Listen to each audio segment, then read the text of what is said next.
Greetings. I'm Jay, leader of Channel J.TV. Stranger Things is coming into an end. I'm at episode 7. I'm just about to watch it. And then I'm going to have the finale, which I'm probably going to do something different here. I'm really enjoying the series. Everything's great about it. The soundtrack, the storytelling so far, the character development. I can see why a lot of people are saying this is flawless. It is a very good thing. As I look at Netflix, the rating system it has, 5 stars out of 5. IMDb kind of said the rating system was 8.4, and it kind of went to a lull, and then it kept going up and up and up to 9 point whatever. The season finale is like the best one, apparently. I'm talked to my good friend Daryl. He actually said he was actually kind of disappointed in the ending. So I'm curious what he saw. I kind of trust his good judgment. We actually have pretty good tastes on film. Daryl, so he's the programmer for Little Nightmares Film Festival and helps out with Horn and Hammer's Fright Night Theater Film Fest.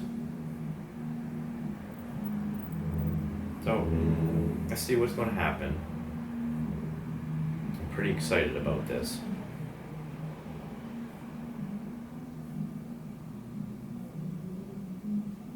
So let's get on with Chapter 7, The Bathtub.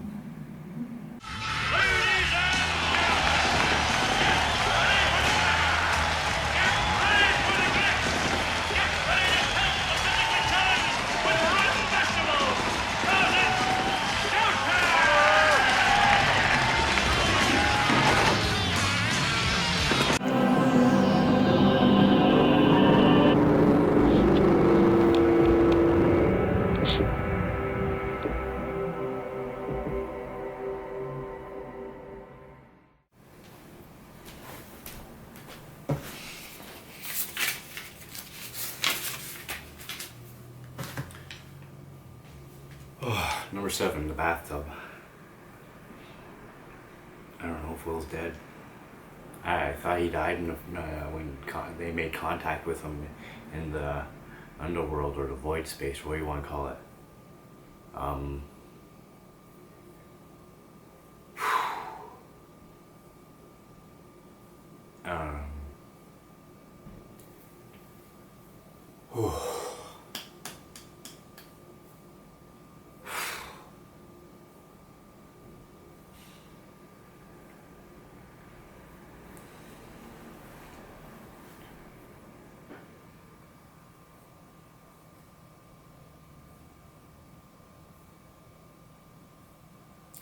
That was a roller coaster of a ride.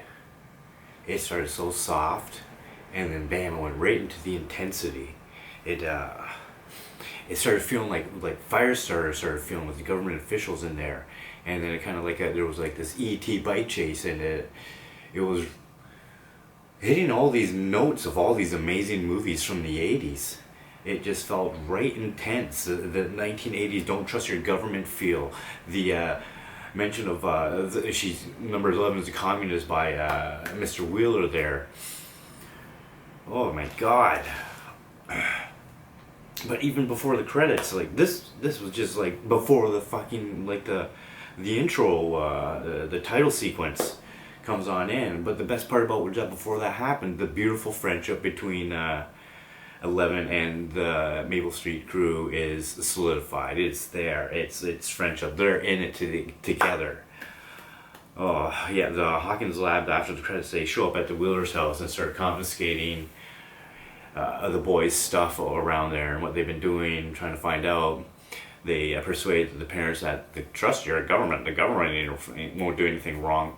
Fucking hilarious. I was laughing at that moment. I thought it was like, don't trust your government in the 80s, just when the paranoia, I guess, was starting about don't trust your government. Actually, no, it's probably been there since the 50s, 60s, and 70s. Oh, yeah, and Nancy and John actually they reveal to Ken, or no, Jim, to Jim that they're hunting the monster and show the evidence with a picture of it, and Mrs. Breyer there, she's knows about the monster, and everybody starts coming together. The teenagers and the parents and the Hawkins sheriff all get together, all putting together this mystery. Finally, everything's coming together. All this storyline that I was talking about in the beginning, I was like, oh, look at this. This is all going to come along and merge together. And bam! Number 7 was the episode that really put everything together. It really is building up to a great climax. The best part is the boys are all hiding from the government or Hawkins lab. What was it? The Department of Energy is what Troy said. So the boys all put together. It's the government, Hawkins lab. That's what's going on. There's experimentation definitely going on here. It's definitely feeling like a Dean Koontz or a John Saul movie or book. That's what it feels like in some of the storytelling to me. And they get rescued, and then finally, bam! The moment where the Maple Street crew, the adults, the teenagers, they all get together, finding out something's going on. Something is going on. Oh man, like there's something really minor that happened actually. Troy the jock, after all the events that he's been going through, he kind of got betrayed by his friends for getting beat up by Jonathan Breyer. He goes out and starts making atonement by dealing with the graffiti. Is it a sign of him doing maturity, turning over a new leaf? Where is this kind of going? I'm a little bit interested in this puke right now. I hated him actually all through it. Let's see. Ooh. Let's see, Maple Street crew, Barb is mentioned briefly to number 11, so they're all kind of all looking for her now, and Will.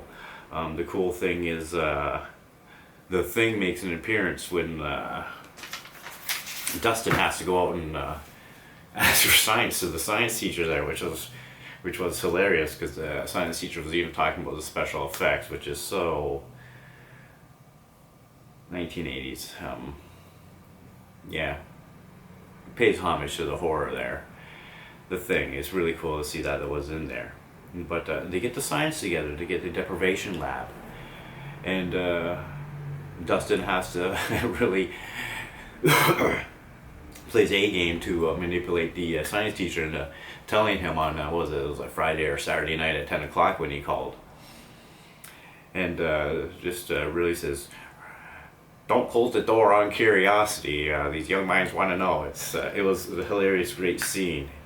And then once he figures out all that stuff and gets what they need to know about it, building the sensory deprivation montage.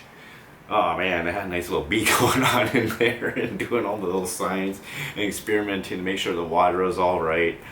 It was so good. I really took note of the montage. You know what, actually, a lot of film, television, there's always those cool real montage scenes, maybe like Bloodsport, where it's like the training montage, or anything like that from the 80s, so, you know, the building montage, the training montage. It's so good. The prank montage from Revenge of the Nerds, you know, stuff like that. It's so great. But as soon as they build the sensory deprivation chamber after the montage, number 11 actually goes in there, and Will's mom, Winona Ryder's character, really takes time and bees a mother, gives a loving touch to number 11. Really encourages her, and you can see it through the time when the number 11 immerses herself into the void space. she goes in there curiously, afraid, unsure of herself, because she knows what's in there. There's this monster that we've seen revealed.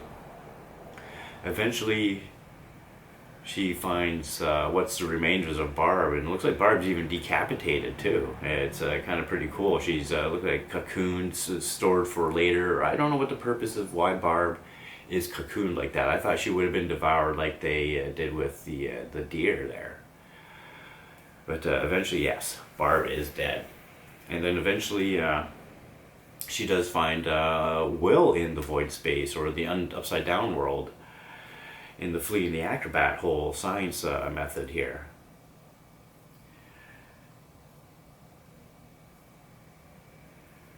At first, I was at about the whole moment about when she found it. It's like Will says hurry to her, and it's actually even heard over the radio, and it's a real emotional moment. And then in front of number 11, while she's in the void space with Will inside Castle Briar, which was a real creepy scene. All to itself is just how they turned it into a darker place, which is always with you, because who knows, there's probably a dark space of my beautiful, beautiful living room, studio, cocktail, party room. Woo! Enough of that though. But the whole disappearing in front of her, it was, I was really upset. I actually thought, is Will dead? Is this the moment where Will dies?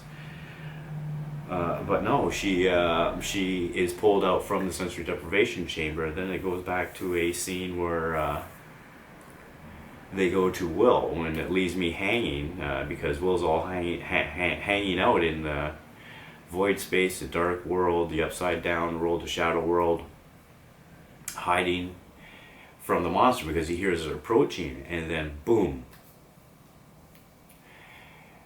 it just explodes through the wall. You see, I believe you see just a hint of the monster there, just a hint. And the credits roll to black. And usually when credits roll to black in so many series, like I think every season of Game of Thrones has done that to you, where it's just like boom, black, and you're left emotional. Like nothing is emotional like Hold the Door from Game of Thrones. Yeah, it left you there. And at the beginning of the review, I was still processing, still processing it. It was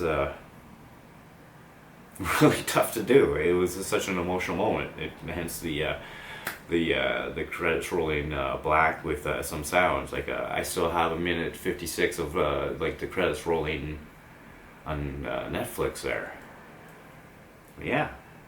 Next is number 8. I'm going to be left into the void space. It's going to be tough to process that. I'm going to be doing something really good for it. Let's see, if you've got any questions or anything like that, please leave a comment. Make sure you leave a thumb up on the YouTube page. Really appreciate that. Interact with me, talk with me. I'll reply on there on YouTube there. And the thing at Fright Night Theater, that's my Twitter handle. So, there we go. Stranger Things. Can we have a moment for Barb?